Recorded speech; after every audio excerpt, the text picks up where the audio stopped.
Salut à tous, j'espère que vous allez bien. Je vous souhaite la bienvenue dans ce tuto consacré à la conception de formulaires de contact. Comme on rappelle, dans le tuto précédent, on avait créé des blocs à partir de l'HTML et on les avait stylisés grâce au CSS, n'est-ce pas? Mais ce second tuto se portera sur l'intégration des différents contenus de nos différents blocs et leur style. D'accord? Donc on est parti. Dans le tuto précédent, on avait créé deux blocs, n'est-ce pas? Le bloc de gauche qui était en vert et le bloc de droite qui est en jaune ici. D'accord? Donc dans ce second tuto, on va intégrer nos éléments. Voilà, j'ai créé, voici ce qu'on a fait dans le tuto précédent. On a créé le container, on a intégré les différents éléments à l'intérieur et on les a stylisés à partir du CSS. D'accord? Et maintenant, on va intégrer nos différents éléments, les différents éléments de nos différents blocs. Voilà, donc voici l'image que j'ai mis vers le haut. Donc, on doit intégrer quoi ici d'abord? Sur le bloc gauche, on doit intégrer un titre, d'accord? Pour intégrer un titre ici, on va utiliser la balise H, d'accord? La balise H va nous permettre d'afficher un titre en gras sur notre page, ou même un sous-titre, d'accord? Ici, on va faire un essai, donc on écrit H, ici par défaut c'est H1, donc vous voyez qu'il y a un nombre à côté. Le nombre à côté désigne, ça représente, pardon, la taille de notre titre. D'accord? Donc plus le nom sera élevé, plus la taille de notre titre sera restreint. Donc je fais un exemple, j'écris le log die. D'accord? Donc voici que le log die s'affiche. Et maintenant si je prends par exemple H5, qu'est-ce qui va me dire? Donc vous voyez que lorsque je prends H5, mon titre devient plus petit. Vous voyez? Donc plus le nombre à côté à la suite du H est élevé, plus la taille de notre titre sera restreint. D'accord? Et les H se limitent à 6. D'accord? Ok, donc on va prendre ici, on va prendre le 2, H2 au lieu de H5. D'accord? Et maintenant, qu'est-ce qu'on voit? Ici, on voit qu'il y a un bloc d'icônes, n'est-ce pas? Et il y a un bloc de liens. Ces deux blocs-là, on va les mettre dans un container qui va le contenir, et à partir de ce container on va appliquer le display flex en CSS pour les placer. D'accord? Donc on va créer un bloc d'abord, on va faire div, je vais le nommer par exemple pourquoi pas bloc à gauche icône lien. D'accord? Et maintenant, à l'intérieur de ces icônes, il faut que je crée ce bloc qui est là. D'accord? Et ce bloc qui est à ma droite. Donc, je crée le premier bloc d'icône. Je mets une icône. Ok? Et je crée le deuxième bloc qui est le bloc de lien. Donc, je crée le bloc de lien. Point classe. Pardon. Lien. D'accord? Donc, ces deux blocs ont été créés. Je dois intégrer les différents éléments à l'intérieur. Donc ici, c'est les icônes que je dois intégrer dans la div icône, n'est-ce pas? Donc maintenant, pour intégrer ces icônes-là, on a parlé brièvement dans le tuto précédent, on a parlé du dossier font awesome, d'accord? Mais je reviens là-dessus. Le dossier font awesome, c'est un dossier qui regroupe plusieurs icônes. Il va nous permettre d'intégrer des icônes sur notre page ou dans notre formulaire actuel. Et maintenant, pour utiliser ce dossier-là, bien voyez que je l'ai mis dans mon dossier de programmation. Je vais l'appeler sur ma partie HTML. D'accord? Donc pour l'appeler, on utilise la balise link comme le style. On utilise aussi le rel style sheet et le href pour préciser le lieu où il réside. D'accord? Donc je fais un font awesome, voilà qui s'affiche. Et je fais CSS all-in. D'accord? Sans ça, les icônes que vous allez appeler sur votre partie HTML ne s'afficheront pas. D'accord? Et maintenant pour les afficher, qu'est-ce qu'il faut faire? Il faut utiliser une balise, la balise I. La balise I va nous permettre d'importer les icônes du dossier font awesome vers notre code HTML de notre formulaire. D'accord? Donc on rentre dans l'icône et on ouvre la balise I. Voilà, et je fais classe. Ici, je dois renseigner l'endroit où je dois récupérer l'icône. D'accord? Donc je viens dans mes dossiers, je vais dans formulaire, dans mon dossier formulaire. Voilà mon dossier font awesome. Donc je rentre dans mon font awesome, je viens dans SVG et je viens dans Brand. Brand regroupe plusieurs icônes d'entreprise ou de réseaux sociaux. Voilà. Donc, et je viens ici. Vous allez chercher, vous cherchez Facebook. Et si vous trouvez l'icône parfaite, vous prenez juste le nom. Voilà. Le nom, sans le .svg. Vous prenez juste le nom et c'est tout. Ici, dans mon cas, j'ai pris Facebook. Je ne veux pas le bloquer ici. D'accord? Mais quelque chose de particulier, c'est que lorsque tu veux récupérer une icône venant du dossier brand, tu dois préciser dans le code que tu veux un dossier brand, que tu veux une icône pardon, venant du dossier brand par la formule fab. D'accord? Tu vas préciser ici fab qui veut dire récupère l'icône qui va suivre dans le dossier brand. D'accord? À la suite de cela, tu écris fa. Le fa, c'est comme si c'était une clé. Peu importe le dossier dans lequel tu veux récupérer l'icône, tu dois mettre un fa à la suite. D'accord? Tu mets fa le nom de ton icône. Dans mon cas ici, c'est Facebook que je veux récupérer, donc je mets Facebook-F. Si je réduis la page, voilà que Facebook s'affiche. D'accord? Donc j'ai récupéré l'icône. Ok.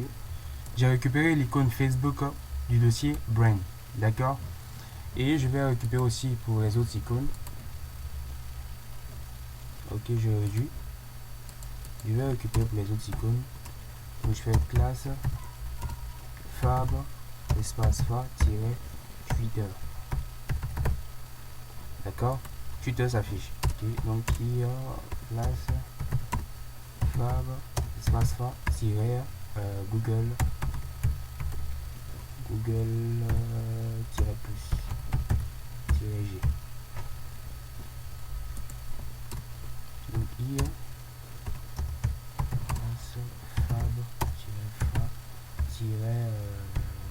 LinkedIn ok et voilà classe fab espace fa Pinterest. Donc voilà, mes différentes icônes se sont affichées. D'accord? Maintenant, qu'est-ce que je vais faire à la suite de cela? Voilà, donc maintenant, j'ai pu récupérer. Maintenant, quelque chose de particulier aussi, c'est que si vous voulez récupérer des icônes venant de solide ou régular, vous n'allez pas mettre fab, vous allez mettre plutôt fa. D'accord? Donc vous mettez fa ici, et à la suite de cela, vous écrivez fa qui est la clé, tirez le nom de votre icône. D'accord? C'est un peu ça. Et maintenant, qu'est-ce qu'il faut faire? Il faut saisir notre lien, nos différents liens qui sont ici. Donc, pour appeler les liens sur notre page, on va utiliser la balise A. La balise A va nous permettre de créer des liens d'une page à une autre. D'accord? Donc, la balise A, j'écris A. Donc, vous voyez qu'il y a un href qui s'affiche. Le href va permettre de renseigner le lien sur lequel, comment dirais-je, il permet d'indiquer le lien de la page suivante ou même de la page sur laquelle on est. D'accord? Donc, lorsque je vais mettre par exemple ici, je mets index.html, voilà, et que je mets login ici, pourquoi pas, login. Donc vous voyez qu'il se colore en violet ici, et que lorsque je survole login déjà, vous voyez vers le bas qu'il indexe HTML, d'accord? Il affiche index.html. Donc lorsque je vais cliquer sur ce login, il va m'envoyer sur la page index.html. Si j'avais par exemple créé d'autres index, c'est-à-dire d'autres pages, et que j'avais mis le lien par exemple d'une page HTML que j'ai nommé par exemple index 2, et que j'avais mis index 2 ici, lorsque je vais cliquer sur ce login qui est sur l'index de formulaire, il va m'envoyer sur l'index 2, c'est-à-dire la deuxième page. D'accord? Ok, donc je fais pareil aussi pour le voilà, pour register. Donc ça c'est fait. Et maintenant on va intégrer les éléments. Donc le bloc gauche est terminé. On a fini d'intégrer les éléments du bloc gauche. Il faut intégrer maintenant les éléments du bloc droite. D'accord? On va le placer. Bon, on va le laisser ici. Ok. Donc on attaque le bloc droite. Donc pour le bloc droite, on voit d'abord qu'il y a un titre. D'accord? Le titre, on a déjà vu, c'est la balise H qu'on utilise. Ici, on va utiliser la balise H2. Voilà, vu qu'on a déjà utilisé. Donc vous connaissez. Donc j'écris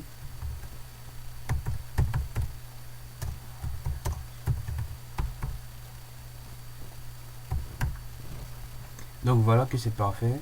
On a fini de saisir à l'intérieur. Et maintenant, qu'est-ce qu'on voit? On voit qu'il y a des cases, n'est-ce pas? Il y a 3 cases. La première case, c'est pour renseigner le nom de l'utilisateur. La deuxième case, c'est pour renseigner l'adresse de l'utilisateur. Et pardon, la deuxième case, c'est pour renseigner l'adresse de l'utilisateur. Et la troisième case, c'est pour renseigner le mot de passe. D'accord? Et à la suite de cela, il y a un bouton qui permet... Bon, on va venir ici. Vous voyez qu'il y a un bouton, si j'agrandis, hein, qu'il y a un bouton qui nous permet de cocher ou décocher une information donnée. D'accord?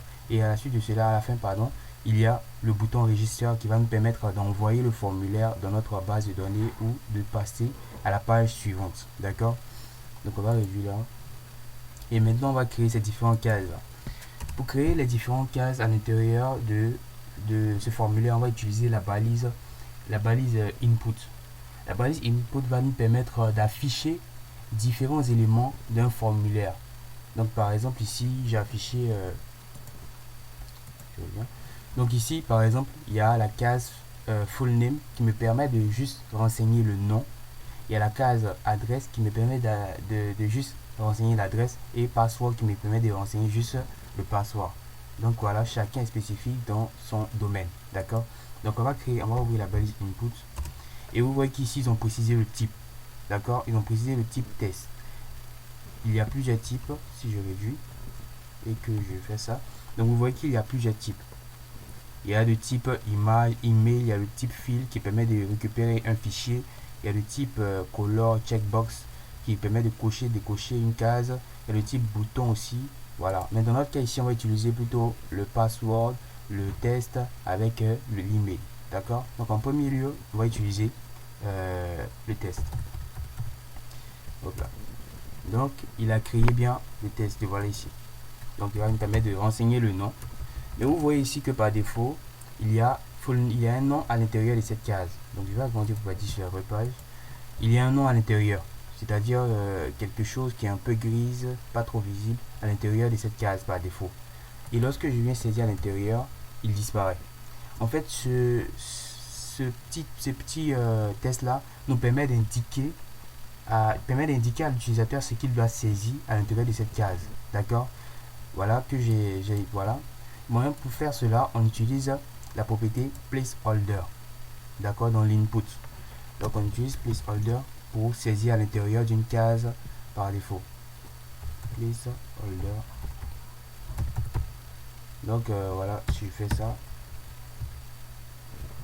je viens. Voilà qu'il s'est saisi. Je dois saisir EE. Donc je vais saisir full name. D'accord? Donc ça c'est parfait. Donc le placeholder permet de faire quoi? Il permet d'indiquer à l'utilisateur ce qu'il doit saisir dans une input. D'accord? Voilà, ça c'est fait. Et maintenant, quelque chose de particulier que j'ai oublié, c'est que je dois renseigner les icônes d'avant. D'accord? Je dois mettre les icônes avant les inputs. Voilà pour la disposition. Donc j'ai oublié. Donc pour mettre une icône, vous connaissez déjà. Donc fab. Pardon, fa. Ici je vais utiliser fa au lieu de fab. Donc fa-user pour cette icône. Donc vous voyez qu'il s'affiche. Pourquoi j'ai utilisé ici fa au lieu de fab? J'ai utilisé fa parce que je veux une icône venant du dossier solide. D'accord? Donc si je veux une icône venant du dossier solide ou régular, je vais utiliser fa et non fab. D'accord? Voilà. Donc je vais appeler les autres icônes. Je vais appeler, voilà. À la suite de cela, j'appelle mon input. Donc après l'input, j'appelle l'icône qui suit. Donc c'est quelle icône? Fa-enveloppe.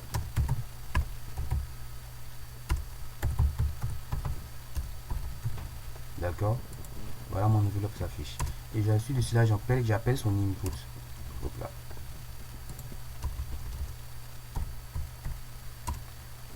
De type email. Je n'aurai pas besoin de ça. D'accord? Et je vais mettre un placeholder à l'intérieur qui va me permettre de renseigner. D'accord? Et je vais appeler l'icône maintenant de la case qui suit. Donc je fais classe fa-lock. D'accord? J'espère que vous me suivez. Donc ça c'est l'icône de password. Donc je vais appeler son input maintenant. Input de type password. D'accord. Et voilà. Donc nos différents cases se sont affichés. Voilà. Il faut pas confondre ces différentes cases parce que ils n'ont rien en commun. Bon, ils ont juste quelque chose de visible en commun, mais ils ne jouent pas le même rôle. D'accord.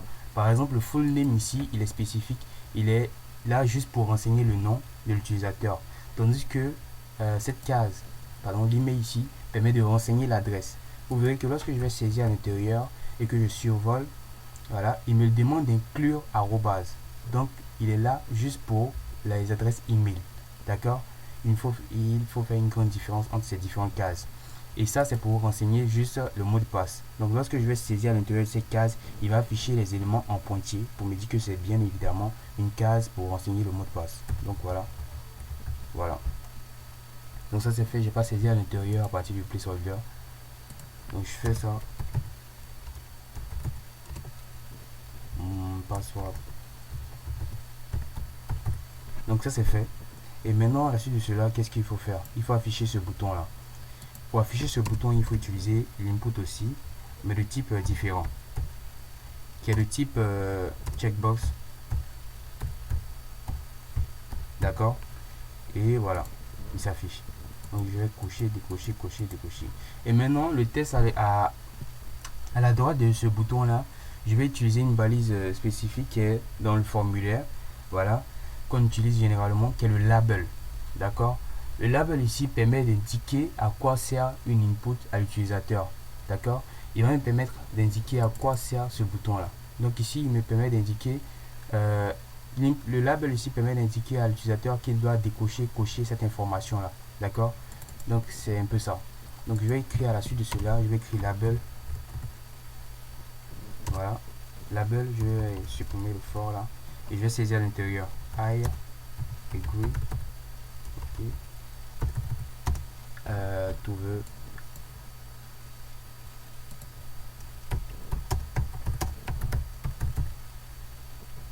To the terms, j'ai mal écrit.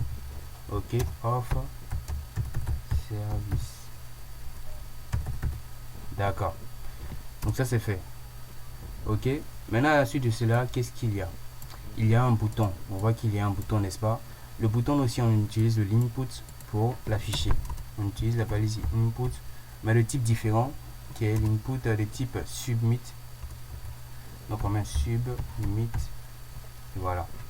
Submit nous renvoie un bouton et il saisit à l'intérieur. Donc vous voyez qu'il prend une valeur à l'intérieur de ce bouton. D'ailleurs le premier mot qui est envoyé. D'accord. Vous pouvez changer ce mot là à partir de value. D'accord.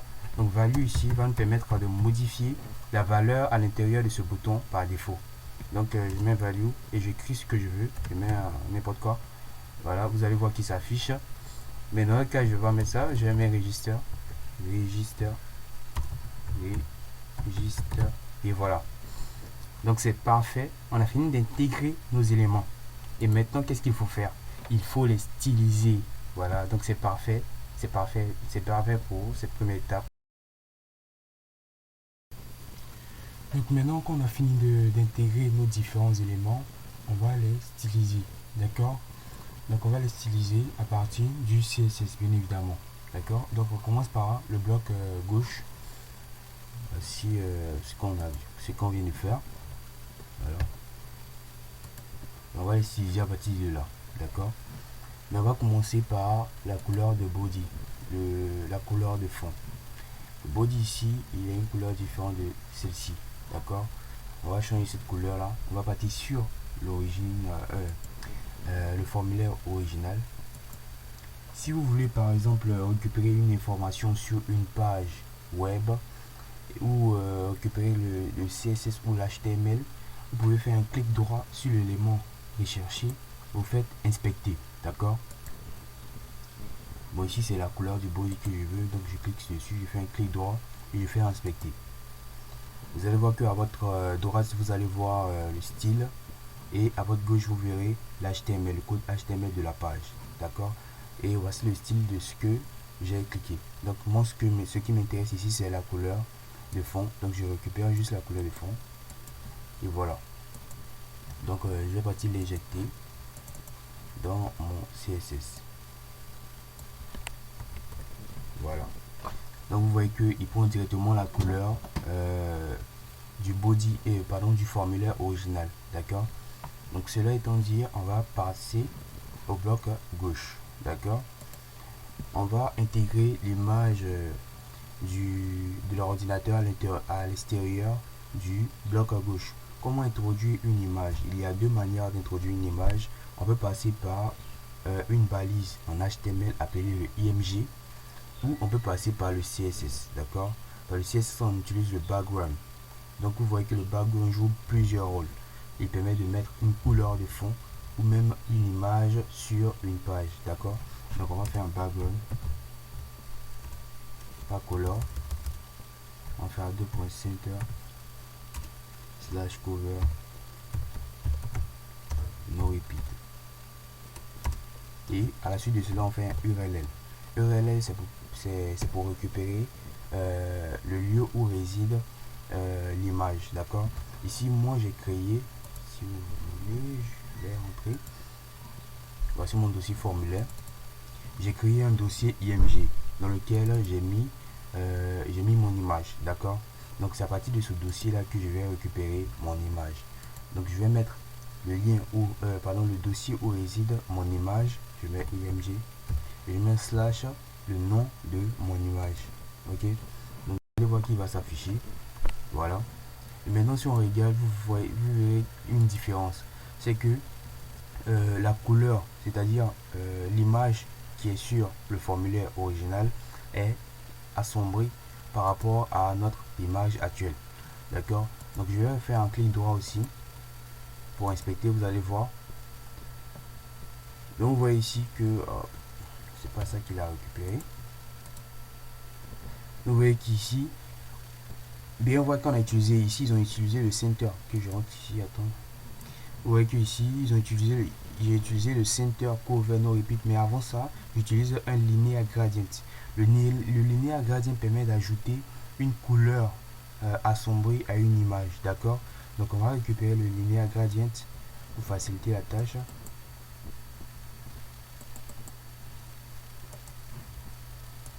On récupère le linear gradient et on vient le coller ici.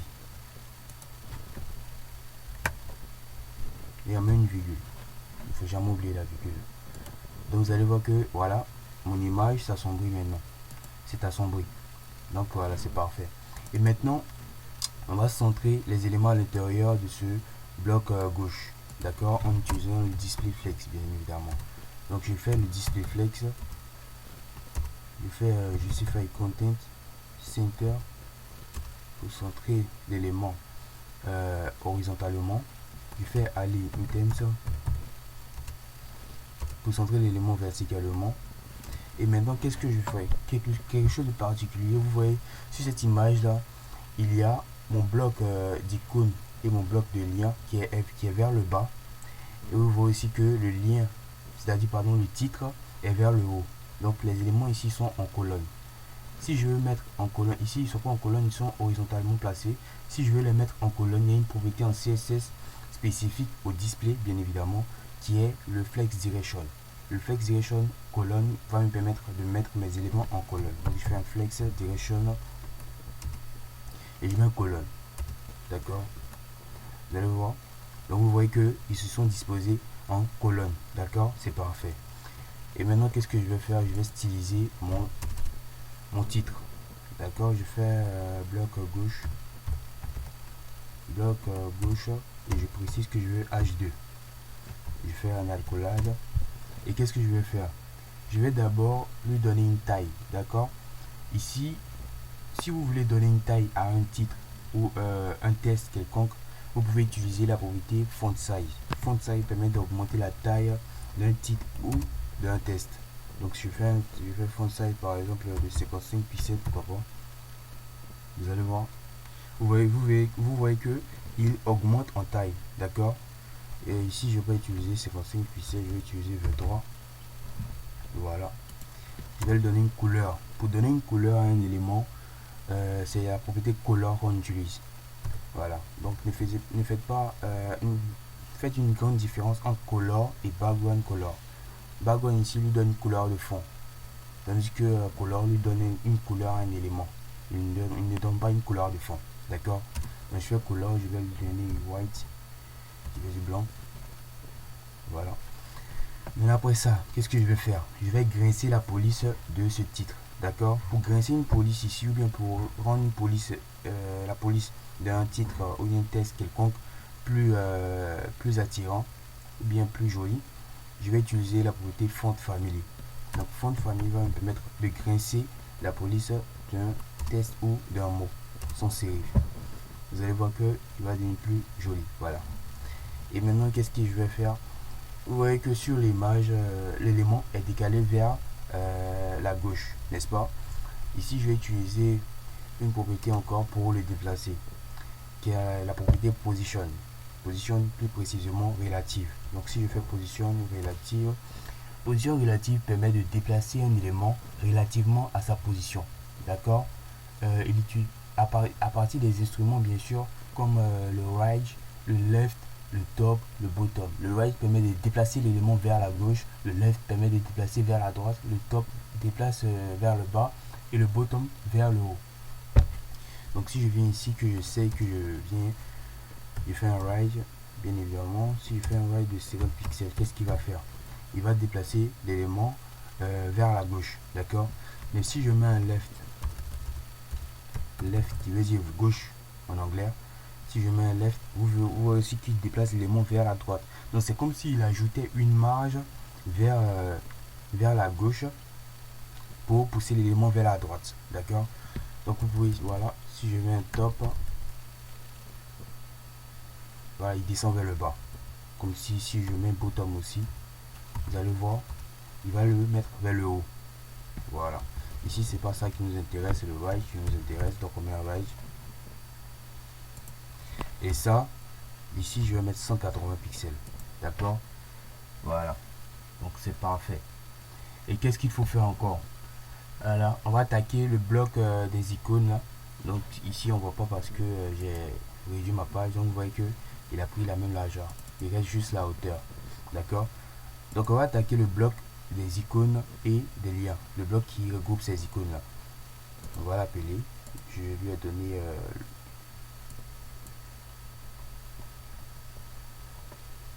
voilà.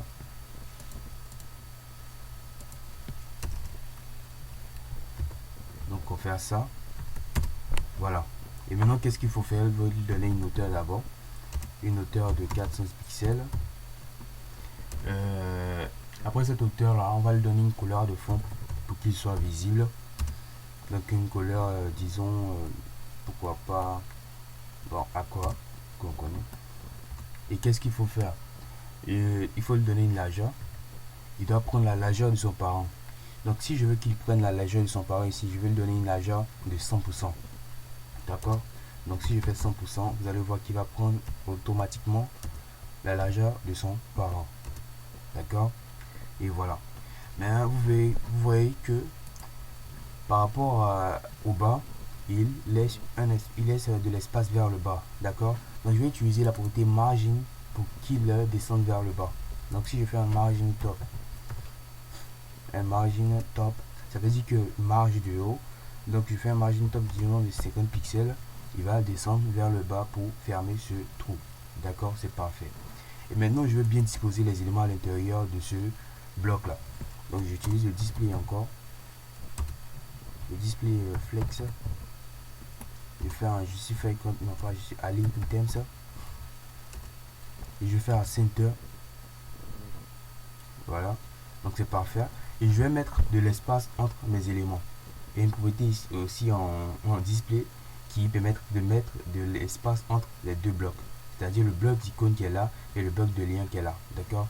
Je vais utiliser le justify content bien évidemment, mais à space between. D'accord. Space between va me permettre de mettre de l'espace entre mes éléments. Donc je fais un justify content et je précise que je vais à space between. Voilà, c'est parfait. Donc mes éléments sont bien disposés, d'accord. Et maintenant j'attaque quoi? Je vais attaquer le bloc d'icônes, bien évidemment. Donc je fais un point icône, je fais accolade, je vais donner une hauteur de 200 pixels, 300 pourquoi pas. Je vais donner une background color, pourquoi pas. Ça c'est pour l'instant. Et ici je vais appliquer le display flex pour que mes éléments se disposent bien. Hop là. Le content center, aligne items à center aussi. Voilà. Et je vais faire le flex direction colonne pour mettre mes éléments en colonne. Donc vous voyez ici qu'ils sont en colonne. Hein. Donc je fais un flex direction et je fais un colonne, d'accord. Donc c'est parfait. Et maintenant qu'est-ce que je vais faire? Je vais attaquer chaque icône, d'accord. Vu que ils auront la même propriété, donc je vais appeler l'ensemble des icônes en faisant quoi? Icône, et j'appelle i, tout simplement. I représente toutes les icônes qui sont sur la partie HTML, d'accord. Mais plus précisément, vu que j'ai précisé point icône, donc ça veut dire à l'ordinateur récupère toutes les icônes qui sont dans la div icône, d'accord. Donc il va récupérer uniquement ceux qui sont dans la div icône. Voilà, ici je vais lui donner une hauteur d'abord, une hauteur de 100 pixels, une hauteur, pardon, pas 100 pixels, c'est un peu trop, une hauteur de 40 pixels, pourquoi pas. Hop là, c'est trop. Et je vais mettre une marge entre ces éléments là, 5 pixels et 0 pixels, d'accord. Donc ça c'est parfait. Je vais donner une couleur de fond aussi, background, voilà. Et je vais appliquer le display aussi sur ces éléments là, le display flex, bien évidemment. Align items à center, le justify content aussi à center. Donc mes éléments sont bien disposés et je vais leur donner une largeur de 100 pixels, d'accord. 100 pixels c'est bon, voilà. Et maintenant si on voit sur l'image ici, vous allez voir que la bordure de nos différentes icônes est arrondie. Donc pour arrondir ces icônes, ces bordures là, on va utiliser la propriété border radius. Border radius permet d'arrondir la bordure d'un élément. Donc on fait un border radius, bon voilà, border radius, et on va préciser les côtés sur lesquels on veut qu'ils s'arrondissent. Donc d'accord, ici 0 pixels représente, vous allez voir, 50 pixels, je fais un 50 pixels et 0 pixels. Donc ça, les 3 pixels ici, les 4 pixels ici représentent les 4 côtés de mon bloc, d'accord. Voilà, c'est un peu ça. Et maintenant je vais leur donner une couleur. Ils ont une couleur blanche ici, donc je fais un color de white, voilà. Ils vont prendre la couleur blanche. Et petit quelque chose de particulier, si j'agrandis, si vous voyez ici, lorsque je survole sur l'original, vous allez voir qu'il y a un curseur qui s'affiche, d'accord. Donc pour afficher ce curseur là sur mes éléments, il faut appliquer la propriété curseur. Donc je fais un curseur sur mes icônes, curseur, et je précise pointeur, d'accord. Donc lorsque je vais survoler maintenant, là, lorsque je survole maintenant, vous allez voir que voilà, mais mon curseur s'affiche, donc c'est parfait. Maintenant quelque chose de particulier aussi, lorsque je survole sur ces icônes là, il y a une couleur de fond qui s'affiche automatiquement. Comment faire cela? C'est très simple. On va utiliser la propriété 2.over en CSS, d'accord. 2.over qui veut dire survoler. Donc je vais survoler ces icônes là. Donc je précise ces icônes en icône et je précise i. Je mets 2.over. 2.over qui veut dire survol. Donc il va interpréter ça cela comme survole les icônes i qui sont dans le dossier, qui sont dans la div pardon icône, d'accord. Donc je fais accolade, Voilà, lorsque tu le survoles, alors respecte les propriétés qui sont à l'intérieur de celui-là. C'est ce que je lui dis en quelque sorte. Donc je vais lui donner une background color de... Ici je vais donner chocolat par exemple. Je ne vais pas d'abord donner une couleur orange. Total quoi. Donc lorsque je vais survoler, vous allez voir. Lorsque je survole maintenant, vous voyez que il prend bien la couleur chocolat. D'accord. Et maintenant, ici, lorsque je survole ces éléments-là, vous voyez qu'il y a une transition qui se fait. Il y a une animation, il y a une lenteur qui se fait, qui se passe, pardon. Donc pour faire ce côté de lenteur là, on utilise la propriété transition. Ici il est un peu brusque, si vous voyez. Donc pour utiliser ça, on va utiliser la propriété transition dans l'élément souhaité. On va pas le mettre dans le 2.over, on va le mettre ici.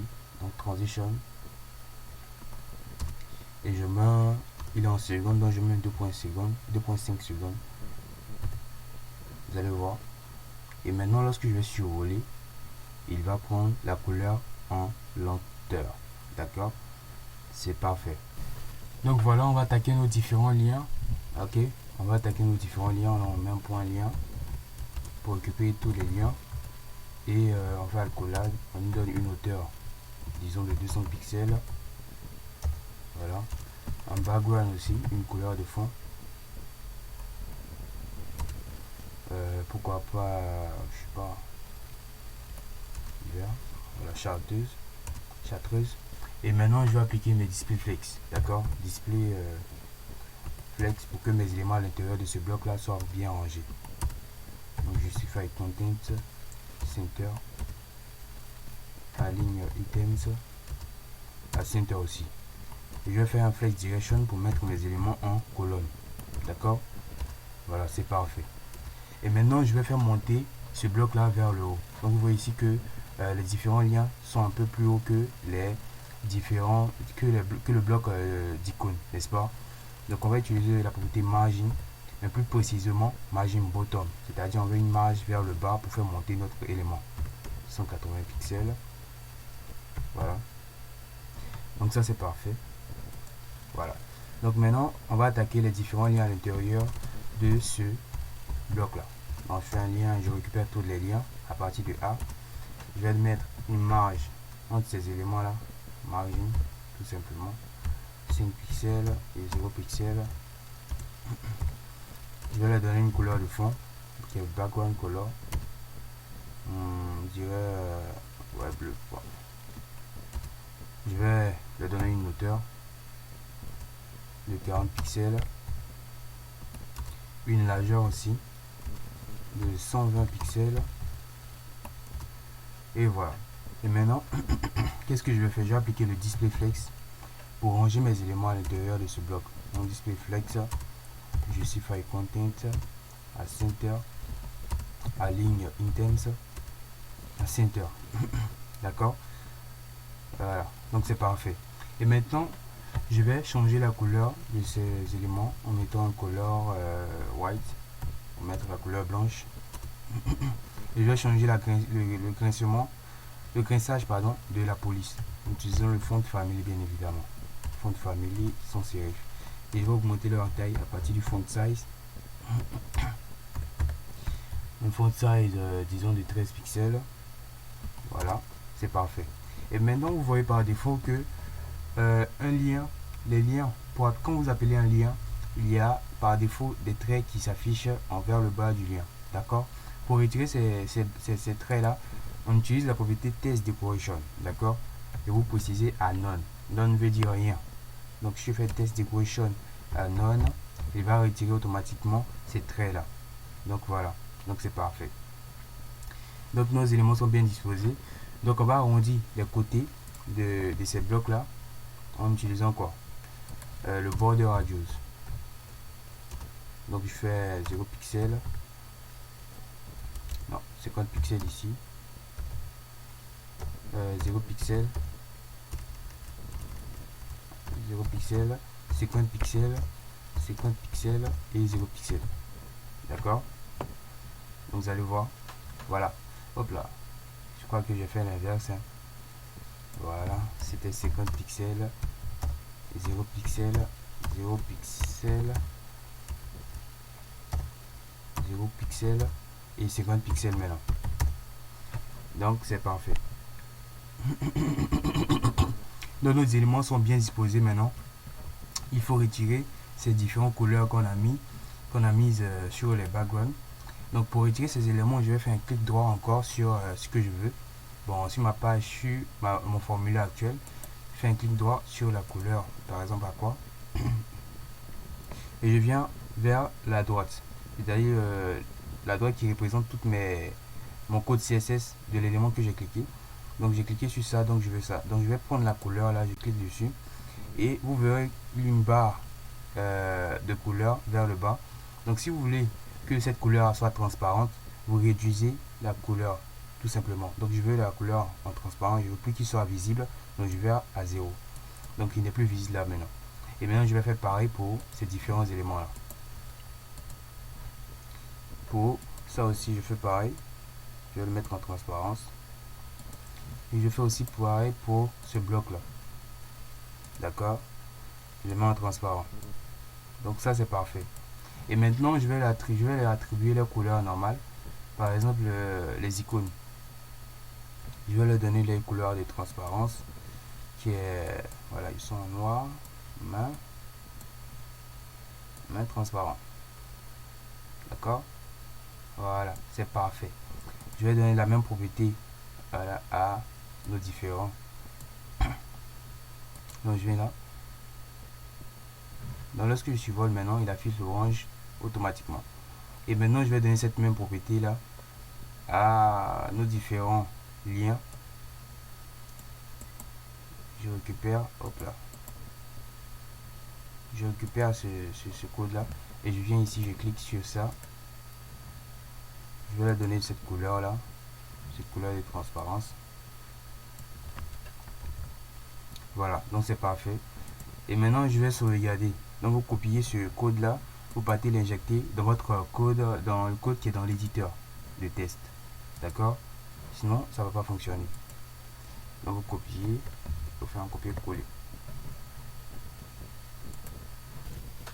Donc on va activer ce survolement là. On va activer le background lorsqu'on va survoler nos éléments. Donc d'abord vous voyez ici par défaut, lorsque je survole mes différents liens, le curseur s'affiche, d'accord, même si je ne lui ai pas donné de curseur en CSS. Mais pourquoi il fait cela?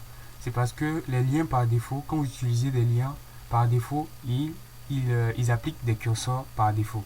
Donc d'accord. Donc ici c'est pas des liens. Les icônes ne sont pas des liens ici. Donc j'étais obligé de mettre un curseur à pointeur dans le CSS. Donc d'accord, voilà. Donc c'est parfait. Et maintenant je vais appliquer le deux points over. Je vais faire point lien.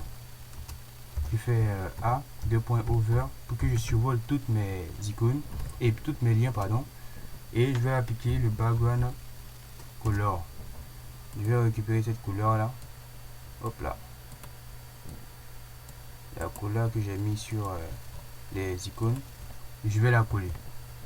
D'accord. Donc lorsque je vais survoler maintenant, il va afficher ces différentes icônes là. Mais je vais mettre le transition aussi pour l'effet de lenteur. Donc transition 0.5 secondes. Voilà. Donc c'est parfait. Donc voilà, lorsque je survole maintenant, il affiche ma couleur. Et maintenant, qu'est-ce que je vais faire? Je vais ajouter la couleur de fond au deuxième lien. D'accord. Si je veux faire cela sans utiliser par exemple de classe pour l'appeler dans le CSS pour lui donner cette couleur là, je vais passer par une propriété en CSS qui est le nth child. D'accord. Le nth child permet de récupérer un élément en HTML par rapport à sa position. D'accord. Si sa position aussi est en deuxième position, vous précisez qu'il est en deuxième position et que vous voulez ajouter cette propriété là.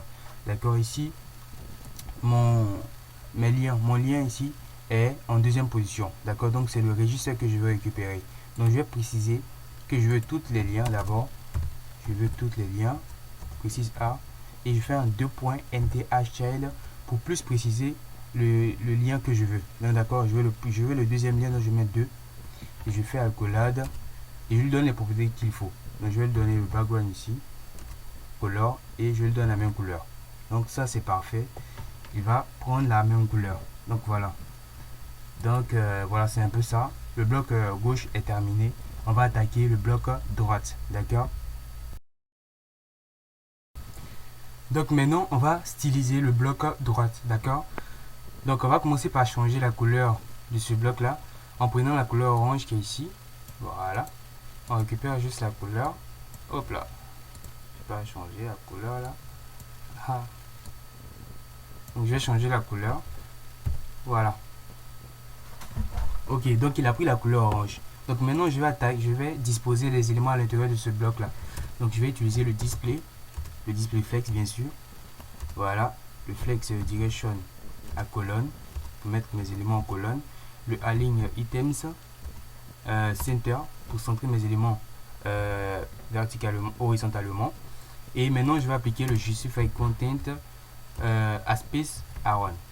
Pourquoi space around? Parce que je vais mettre de l'espace entre la bordure de mes éléments. Ici, par exemple, il a mis de l'espace et vers le haut. D'accord? Si j'avais utilisé le space between, vous allez voir qu'il n'y aura pas d'espace entre mes éléments ici, vers mes éléments. Donc vous voyez. Donc ici, je vais utiliser le space around parce qu'il va m'arranger. Et voilà. Donc maintenant, je vais attaquer mon H, c'est-à-dire mon titre. Donc bloc, j'appelle bloc droite et j'appelle le titre qui est à l'intérieur, le H2, qui est à l'intérieur de ce bloc droite. Et je vais lui donner un grinçage de police, qui est le font family, à 100 serif. D'accord? Et je vais lui donner une taille aussi à partir du font size. Font size de 25 pixels, comme ça. Et je vais lui donner un font weight. Le font weight permet de rendre un texte ou un titre en gras. D'accord? Le font weight. Voilà. Donc je vais mettre à 600 et voilà. Et aussi je vais mettre de l'espace entre mes lettres. Donc vous voyez sur l'image ici, il y a de l'espace entre ces lettres là. Donc pour mettre de l'espace, on utilise la propriété letter spacing. Letter spacing permet de mettre de l'espace entre les lettres. Donc je fais à 1.5, il est en pixels. Voilà. Donc ça c'est fait. Et maintenant qu'est-ce qu'on va attaquer? On va attaquer la couleur. La couleur, on utilise la propriété color qu'on connaît déjà et on met en white. Voilà, c'est parfait. Donc voilà, c'est parfait. Et maintenant, qu'est-ce qu'on va faire? On va récupérer chaque input maintenant pour lui donner les propriétés qu'il faut. Maintenant, comment faire cela? Si je vais par exemple récupérer l'input de type test qui est ici, sans lui donner une classe en HTML, qu'est-ce que je fais? Je fais un point bloc d'abord, je vais récupérer le parent et je fais input. D'accord? Input ici, si je laisse cet input là, ça veut dire récupère, ça veut dire l'ordinateur récupère toutes les inputs qui sont dans le HTML, mais plus précisément dans le bloc droite. D'accord? Or moi je ne vais pas récupérer toutes les inputs, je vais juste récupérer l'input de type test. D'accord? Donc je fais un carreau, je fais type à l'intérieur, je précise égal, je précise que je veux le type de type test, l'input de type test, pardon. Voilà, et je fais accolade pour lui donner les propriétés. Mais dans notre cas ici, là, on verra que l'input de type test aura la même propriété que l'input de type adresse qui est là. D'accord? Il aura aussi la même propriété que l'input de type password. Donc pour éviter de recopier les mêmes choses, donc on va mettre une virgule ici et appeler les autres inputs et mettre une propriété à l'intérieur qu'ils doivent respecter. C'est-à-dire ils vont respecter la même propriété. Donc après la virgule, je vais préciser une autre input qui sera de type email et de type adresse et de type password, pardon. Voilà. Donc je précise ici et je précise dans le carreau que je veux de type email. D'accord? Voilà.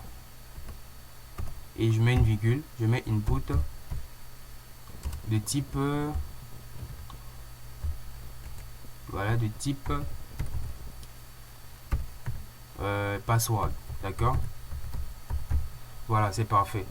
Et maintenant, à la suite de cela, je vais leur donner les propriétés qu'il faut. Donc, les propriétés que je vais mettre ici seront appliquées à non seulement input de type test, input de type email et de type password. D'accord? Voilà, c'est parfait. Donc, je vais d'abord leur donner une hauteur de 40 pixels.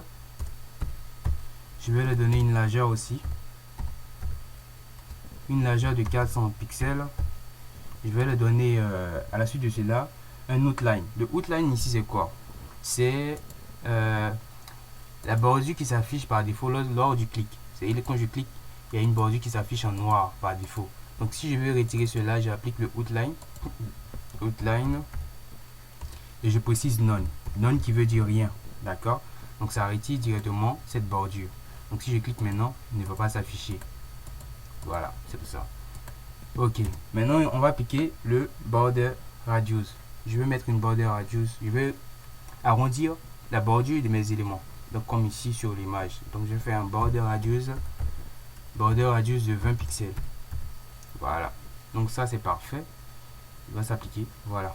Mais vous voyez ici que par défaut, la bordure de mes éléments prend une couleur par défaut. Ils ont une bordure par défaut. Voilà. Donc si je veux récupérer cette bordure là par défaut, qui est sur mes cases, je vais appliquer le border, mais je vais le dire à none. Donc none qui veut dire rien encore. Donc border, et je précise que je veux à none. Donc ça va retirer automatiquement cette bordure là. Voilà. Donc ça c'est parfait. Voilà. Et si vous regardez bien aussi l'image, vous allez voir qu'il y a un décalage dans la case, c'est-à-dire le placeholder. Vous allez voir que l'instruction à l'intérieur de ces cases là est décalée un peu vers, disons, vers la droite. D'accord. Donc pour mettre ces marges là, je vais utiliser quoi? Je vais utiliser le padding. Le padding qui veut dire marge intérieure. D'accord. Le margin c'est la marge extérieure, tandis que le padding c'est la marge intérieure. Donc je vais mettre de la marge à l'intérieur de ces inputs là. Donc je fais un padding et je précise que je veux un padding à left, c'est-à-dire un padding de la gauche, d'accord, pour pousser l'élément vers la droite. Donc je mets padding left et je mets 15 pixels. Donc il va pousser ces éléments là vers la gauche, d'accord, vers la droite, pardon, d'accord. Donc c'est parfait. On va maintenant attaquer les différentes icônes à l'intérieur de ces inputs. On va d'abord appeler l'ensemble de toutes les icônes. Donc on va appeler le parent d'abord bloc droit et on appelle toutes les icônes qui sont i. Voilà, donc i représente toutes les icônes qui sont sur ma partie HTML, mais plus précisément dans mon bloc droite. D'accord. Donc je vais faire position absolue, et je vais appliquer un font size pour qu'il s'augmente. Le font size permet d'augmenter aussi les icônes, pas uniquement les textes ou titres. Je vais mettre 18 pixels ici et je vais mettre un color. Je vais mettre une couleur RGB 71 73,71,71, d'accord, pour qu'il prenne la couleur grise. D'accord, voilà. Et maintenant je veux déplacer chaque icône. Donc vu que j'ai déjà donné une classe dans les différentes icônes ici, je vais récupérer cette classe là et attribuer une propriété à chaque icône. D'accord. Donc c'est simple, je fais un bloc droit et j'appelle l'icône souhaitée. Donc ici je vais récupérer le user, donc je récupère le user là et je viens ici pour lui donner les propriétés. Donc voilà. Et maintenant je vais lui donner un margin bottom, une marge vers le bas pour le faire monter vers le haut. Donc je vais mettre disons à 225 pixels et je vais lui donner un margin left. Un margin left pour le pousser vers la droite. Donc left qui veut dire gauche.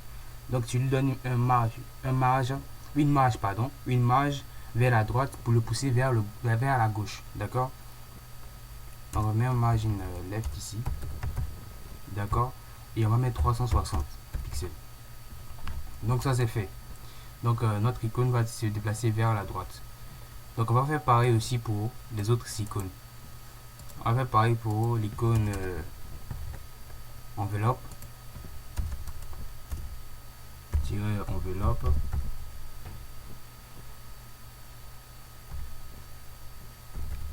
D'accord. Voilà. Donc ici on a récupéré l'enveloppe. Ici on va le faire descendre. On peut utiliser 225 mais 75. D'accord. Pour le descendre vers le bas. Mais 75 est un peu trop. Hein. Ouais, c'est parfait. Donc voilà.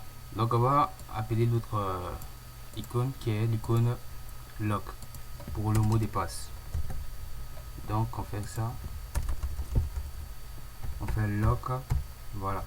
Et ici je vais pas mettre 75, je vais mettre 63. Ici je vais pas utiliser le bottom parce que je vais déplacer mon élément vers le bas. D'accord. Ici je vais pas le déplacer vers le haut mais je vais le déplacer vers le bas. Voilà, donc c'est parfait. Donc voilà, on va attaquer les autres inputs. Voilà, les autres inputs comme l'input de type checkbox et l'input de type submit qui est register ici. Et aussi on va attaquer le label, d'accord. Donc on va d'abord appeler l'input de type checkbox. Donc on fait un bloc droite et on précise input, d'accord. On met input et on précise à l'intérieur type, d'accord, le type égale checkbox, d'accord. Et voilà. Et maintenant je mets accolade et je vais d'abord lui donner une hauteur disons de 20 pixels. Je vais lui donner un outline pour ne pas que lorsqu'on clique sur cet élément là qu'il affiche une bordure par défaut. Donc outline à none, d'accord. Et maintenant qu'est-ce que je vais faire? Je vais lui donner une border à none aussi. N'oubliez pas qu'il affiche une bordure par défaut aussi, d'accord. Et je vais le mettre en position, c'est-à-dire en position relative pour le déplacer. Donc je vais le mettre en position relative pour le déplacer vers la gauche, vers la droite et ainsi de suite quoi. Donc je vais le mettre à right d'abord, 2.180 pixels.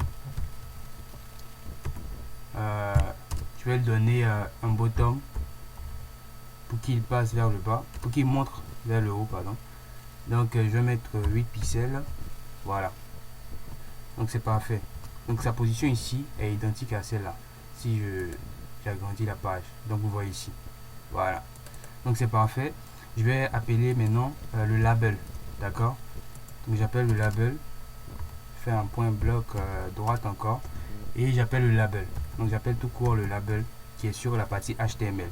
Donc il va récupérer le label et ici je vais le mettre en position aussi, position relative pour le déplacer, d'accord. Je vais lui donner le right,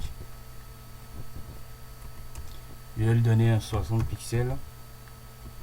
Je vais lui donner un bottom pour qu'il monte vers le haut, pour qu'il passe vers le haut, pardon. Je vais le mettre à 60 pixels comme ça, voilà, il est parfait. Et je vais lui donner un font familier aussi, vu que c'est un test. Donc je mets un font familier pour le graissage de la police et je mets sans sérif et je vais lui donner une couleur disons de, ici il est un peu gris, donc je vais mettre un dièse 41 K444, voilà, ici, voilà, il va prendre la couleur grise, voilà. Donc c'est parfait, on a terminé le label et le checkbox. On va attaquer maintenant le submit, enfin le submit pour terminer cela. Donc on fait un bloc droit, on appelle l'input de type submit input et on fait la case encore de type égale submit, d'accord. Et à l'intérieur qu'est-ce qu'on va faire? À l'intérieur on va d'abord lui donner une hauteur de 40 pixels, une largeur aussi, une largeur de 200 pixels, voilà. Et on va appliquer les borders, on va lui dire qu'il laisse la bordure par défaut, qu'il annule pardon la bordure qu'il a par défaut à none. On va aussi appliquer le curseur pointeur. Bon, d'abord on va appliquer le border radius, hein. On voit qu'il a une bordure arrondie ici. Si on zoome, voilà. Donc on va faire border radius d'abord. Et le border radius ici va prendre 20 pixels. C'est bon, voilà. Et maintenant on va appliquer le curseur pointeur. Donc lorsqu'on survole, hop là, lorsqu'on survole, on voit que par défaut il n'affiche pas le curseur, d'accord. Donc si je mets un curseur pointeur maintenant, il va l'afficher, voilà, il affiche maintenant le curseur, d'accord. Donc c'est parfait. Et maintenant qu'est-ce qu'on va faire? On va mettre en position pour déplacer l'élément, d'accord. On va le mettre en position relative, voilà. Et on va appliquer le bottom, vu qu'on a appelé le positionnement relatif. On va appliquer le bottom pour qu'il parte vers le haut, donc bottom de 50 pixels comme ça, voilà, c'est parfait. Et maintenant on va appliquer le font family pour que le texte à l'intérieur ou bien le mot à l'intérieur ait un graissage de police propre, d'accord. Ici j'ai oublié la virgule, Voilà. Donc je vais appliquer le font family pour que l'enfant prenne un graissage de police propre. Donc sans sérif. D'accord.